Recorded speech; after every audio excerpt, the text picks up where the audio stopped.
5वां अध्याय।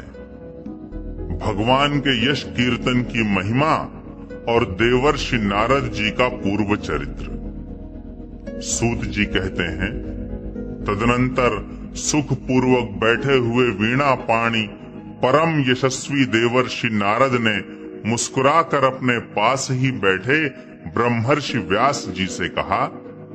नारद जी ने प्रश्न किया, महाभाग व्यास जी, आपके शरीर एवं मन दोनों ही अपने कर्म एवं चिंतन से संतुष्ट हैं ना?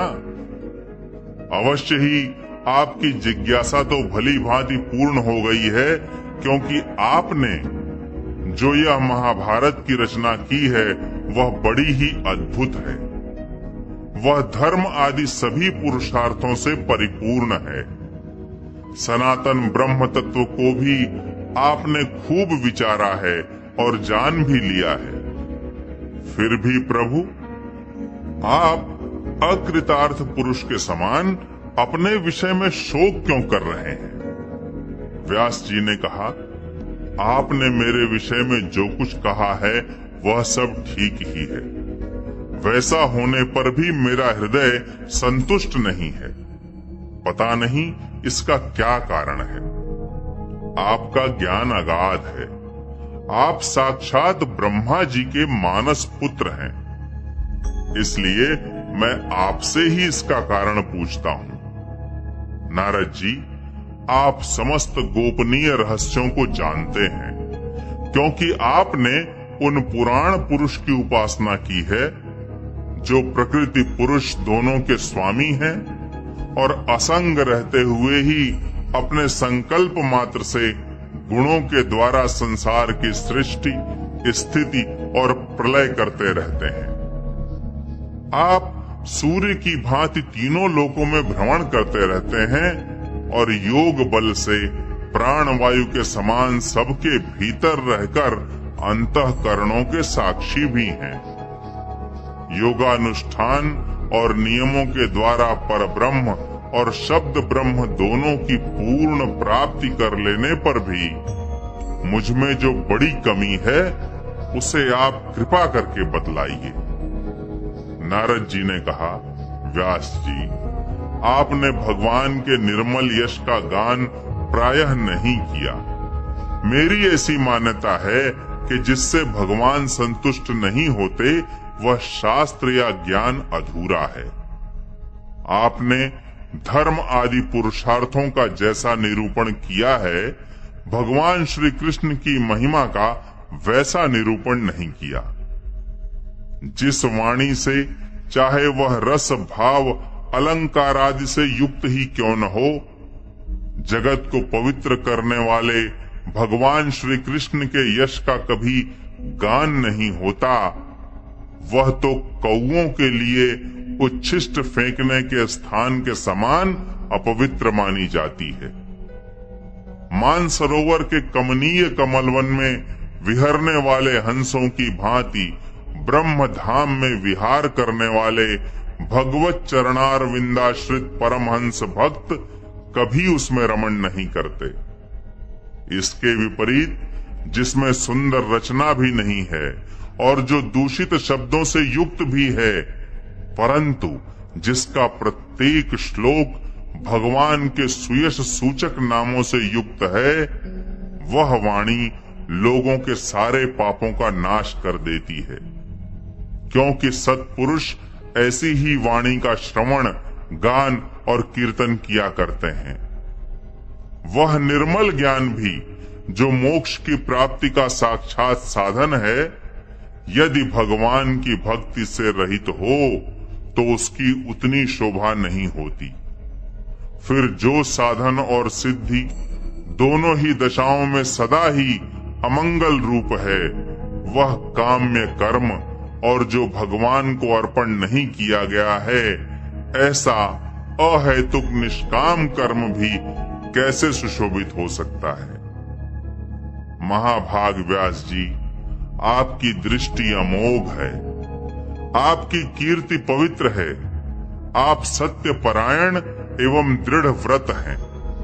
इसलिए अब आप संपूर्ण जीवों को बंधन से मुक्त करने के लिए समाधि के द्वारा अचिंत्य शक्ति भगवान की लीलाओं का स्मरण कीजिए।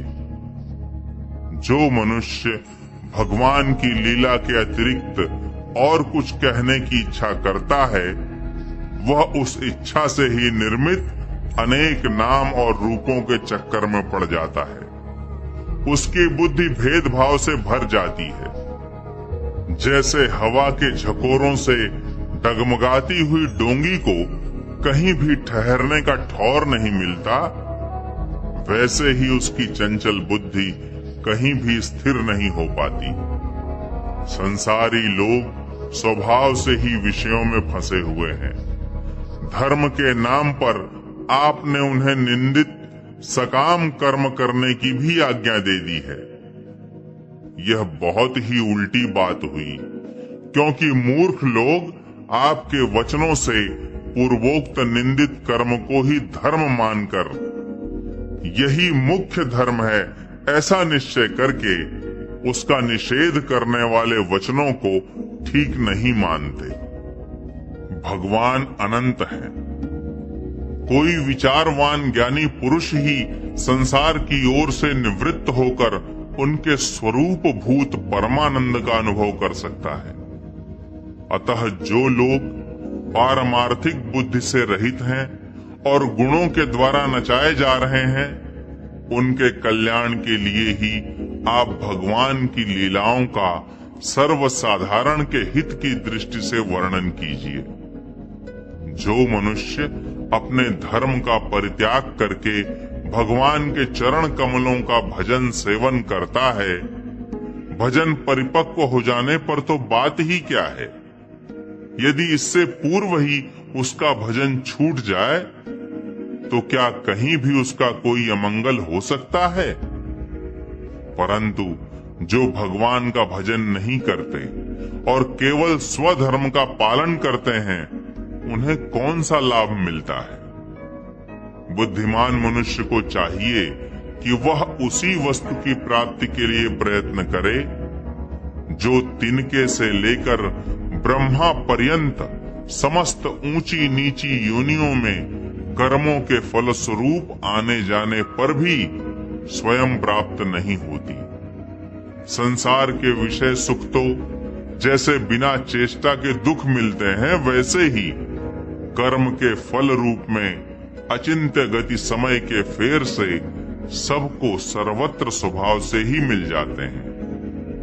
व्यास जी, जो भगवान श्री कृष्ण के चरणार विंद का सेवक है, वह भजन न करने वाले कर्मी मनुष्यों के समान दैवात कभी बुरा भाव हो जाने पर भी जन्म मृत्युमय संसार में नहीं आता। वह भगवान के चरण कमलों के आलिंगन का स्मरण करके फिर उसे छोड़ना नहीं चाहता। उसे रस का चस्का जो लग चुका है। जिनसे जगत की उत्पत्ति, स्थिति और प्रलय होते हैं, वे भगवान ही इस विश्व के रूप में भी हैं। ऐसा होने पर भी वे इससे विलक्षण हैं। इस बात को आप स्वयं जानते हैं, तथापि मैंने आपको संकेत मात्र कर दिया है। व्यास जी, आपकी दृष्टि अमोघ है। आप इस बात को जानिए कि आप पुरुषोत्तम भगवान के कलावतार हैं। आपने अजन्मा होकर भी जगत के कल्याण के लिए जन्म ग्रहण किया है। इसलिए आप विशेष रूप से भगवान की लीलाओं का कीर्तन कीजिए। विद्वानों ने इस बात का निरूपण किया है कि मनुष्य की तपस्या, वेदाध्ययन, यज्ञानुष्ठान, स्वाध्याय, ज्ञान और दान का एकमात्र प्रयोजन यही है कि पुण्य कीर्ति श्री कृष्ण के गुणों और लीलाओं का वर्णन किया जाए। मुने, पिछले कल्प में अपने पूर्व जीवन में मैं वेदवादी ब्राह्मणों की एक दासी का लड़का था। वे योगी वर्षा ऋतु में एक स्थान पर चातुर्मास्य कर रहे थे। बचपन में ही मैं उनकी सेवा में नियुक्त कर दिया गया था। मैं यद्यपि बालक था, फिर भी किसी प्रकार की चंचलता नहीं करता था। जितेंद्रिय था, खेल कूद से दूर रहता था और आज्ञानुसार उनकी सेवा करता था। मैं बोलता भी बहुत कम था। मेरे इस शील स्वभाव को देखकर समदर्शी मुनियों ने मुझ सेवक पर अत्यंत अनुग्रह किया। उनकी अनुमति प्राप्त करके बर्तनों में लगा हुआ जूठन मैं एक बार खा लिया करता था। इससे मेरे सारे पाप धुल गए। इस प्रकार उनकी सेवा करते करते मेरा हृदय शुद्ध हो गया और वे लोग जैसा भजन पूजन करते थे उसी में मेरी भी रुचि हो गई। प्यारे व्यास जी, उस सत्संग में उन लीला गान परायण महात्माओं के अनुग्रह से मैं प्रतिदिन श्री कृष्ण की मनोहर कथाएं सुना करता। श्रद्धा पूर्वक एक एक पद श्रवण करते करते प्रिय कीर्ति भगवान में मेरी रुचि हो गई। महामुने, जब भगवान में मेरी रुचि हो गई, तब उन मनोहर कीर्ति प्रभु में मेरी बुद्धि भी निश्चल हो गई। उस बुद्धि से मैं इस संपूर्ण सत और असत रूप जगत को अपने परब्रह्म स्वरूप आत्मा में माया से कल्पित देखने लगा। इस प्रकार शरद और वर्षा, इन दो ऋतुओं में तीनों समय उन महात्मा मुनियों ने श्री हरि के निर्मल यश का संकीर्तन किया और मैं प्रेम से प्रत्येक बात सुनता रहा। अब चित्त के रजोगुण और तमोगुण को नाश करने वाली भक्ति का मेरे हृदय में प्रादुर्भाव हो गया। मैं उनका बड़ा ही अनुरागी था, विनयी था। उन लोगों की सेवा से मेरे पाप नष्ट हो चुके थे। मेरे हृदय में श्रद्धा थी, इंद्रियों में संयम था एवं शरीर, वाणी और मन से मैं उनका आज्ञाकारी था। उन दीन वत्सल महात्माओं ने जाते समय कृपा करके मुझे उस गुह्यतम ज्ञान का उपदेश किया, जिसका उपदेश स्वयं भगवान ने अपने श्रीमुख से किया है। उस उपदेश से ही जगत के निर्माता भगवान श्री कृष्ण की माया के प्रभाव को मैं जान सका, जिसके जान लेने पर उनके परम पद की प्राप्ति हो जाती है। सत्य संकल्प व्यास जी, पुरुषोत्तम भगवान श्री कृष्ण के प्रति समस्त कर्मों को समर्पित कर देना ही संसार के तीनों तापों की एकमात्र औषधि है। यह बात मैंने आपको बतला दी। प्राणियों को जिस पदार्थ के सेवन से जो रोग हो जाता है, वही पदार्थ चिकित्सा विधि के अनुसार प्रयोग करने पर क्या उस रोग को दूर नहीं करता? इसी प्रकार यद्यपि सभी कर्म मनुष्यों को जन्म मृत्यु रूप संसार के चक्र में डालने वाले हैं, तथापि जब वे भगवान को समर्पित कर दिए जाते हैं, तब उनका कर्म पना ही नष्ट हो जाता है। इस लोक में जो शास्त्र विहित कर्म भगवान की प्रसन्नता के लिए किए जाते हैं, उन्हीं से पराभक्ति युक्त ज्ञान की प्राप्ति होती है। उस भगवदर्थ कर्म के मार्ग में भगवान के आज्ञानुसार आचरण करते हुए लोग बार बार भगवान श्री कृष्ण के गुण और नामों का कीर्तन तथा स्मरण करते हैं। प्रभु, आप भगवान श्री वासुदेव को नमस्कार है। हम आपका ध्यान करते हैं। प्रद्युम्न, अनिरुद्ध और संकर्षण को भी नमस्कार है। इस प्रकार जो पुरुष चतुर्व्यूह रूपी भगवान मूर्तियों के नाम द्वारा प्राकृत मूर्ति रहित अप्राकृत मंत्र मूर्ति भगवान यज्ञ पुरुष का पूजन करता है, उसी का ज्ञान पूर्ण एवं यथार्थ है। ब्रह्मन, जब मैंने भगवान की आज्ञा का इस प्रकार पालन किया, तब इस बात को जानकर भगवान श्री कृष्ण ने मुझे आत्मज्ञान, ऐश्वर्य और अपनी भाव रूपा प्रेमा भक्ति का दान किया।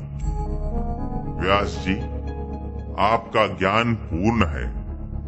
आप भगवान की ही कीर्ति का, उनकी प्रेममयी लीला का वर्णन कीजिए।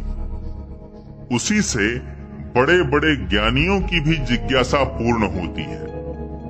जो लोग दुखों के द्वारा बार बार रौंदे जा रहे हैं, उनके दुख की शांति इसी से हो सकती है और कोई उपाय नहीं है।